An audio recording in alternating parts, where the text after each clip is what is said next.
You are a doctor, and as you walk into your office, you dread the next 10 minutes, as you have to tell your new patient that he has cancer. You dread these 10 minutes, but they walk in right on cue, ending your misery. And yet, you feel another overwhelming sense of fear as his wife walks in the door, newly wedded. And you have to tell them that they have less time than predicted. And you do just that. The man stands up, he looks to his right, and starts punching the metal paper towel dispenser attached to the wall. The newly wedded wife, stricken with grief, tries to calm him down.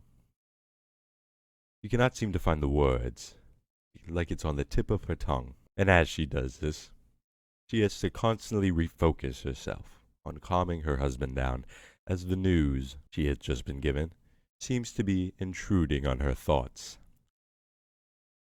You manage to get them to sit again, but you notice the odd.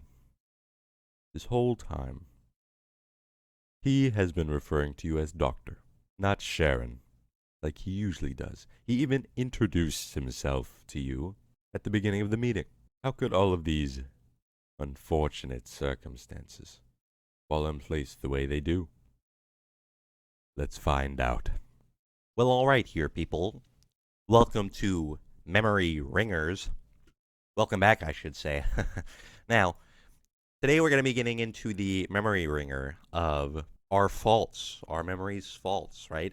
The ringer you just heard today was the one that I created myself, if I do want to toot my own horn. We're going to be looking at this memory ringer I've created today and looking at all the ways memory can fail us in this memory ringer we have right here, this little story I've come up with. At first, you're thinking, okay, he has cancer. He has cancer, right? It's going to make sense. He's doing all these crazy things. But then you get to the end and you're like, whoa, he's like reintroducing himself, like they know each other. Like they've took out a piece of his liver. They had to do a biopsy. So what's the deal here? One of the biggest faults that we have in our memory is amnesia. We can have amnesia. We can forget things. There's a lot of trauma in your life. You can constantly wake up with nightmares and that stuff. That can be the only thing on your mind 24/7. So we're gonna go through a couple of these things, and we'll see if we can piece this story together. Now we'll see. A lot of these definitions here, they come from the Psychology 2E, a book actually written by couple of authors here. Let me see if I can get their names for you. R.M. Spielman, W.J. Jenkins, and M.D. Lovett wrote this book, Psychology 2E. So let's get into it, all right? Amnesia, the loss of long-term memory accruing from either disease, physical trauma, or psychological trauma, okay? What this guy has is a case of anterograde amnesia. That's amnesia where you can't create new memories, all right? Your last memory is like November 16th, and you can't remember anything after that, okay? He got in a car wreck past that date, but now he can't create any more memories. Anterograde amnesia, okay?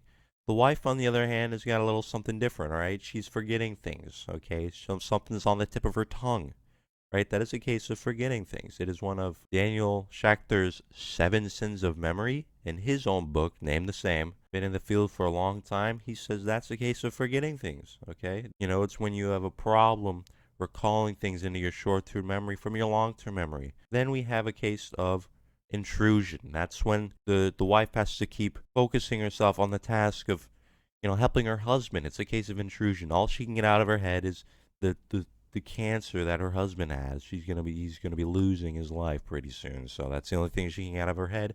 Case of intrusion. Now, I would like to talk to you guys about one memory fault that was not present in my little memory ringer here. I'm sorry, my fault. This one is called distortion. Now, when you call things into your memory, talk about it with your friends and your family, you go from long-term memory and you pull it into short-term memory, your working memory. When it's in working memory, your memories are malleable, okay? So when your friend says, oh, actually, it wasn't 10, it was 76 that you guessed in order to get the jar of beans that you guessed, you got those, you're doing a science project, your teacher's like, okay, if you can guess how many beans are in this jar, then, you can get the jar of beans, and you guess 76 instead of 10. That changes your memory. You can, you for now on, you're going to think, okay, it was 76 and not 10, right? And actually, In reality, it was 76. I don't know what happened to your memory. All of a sudden, it became so distorted, but you're over here guessing 10 now. Your friend corrected it. Your memory's a little less distorted. It was 76. That's all I have for today for this memory ringer. See you guys next week. Something completely different. We're going to be flipping the scripts, and we'll see you guys later.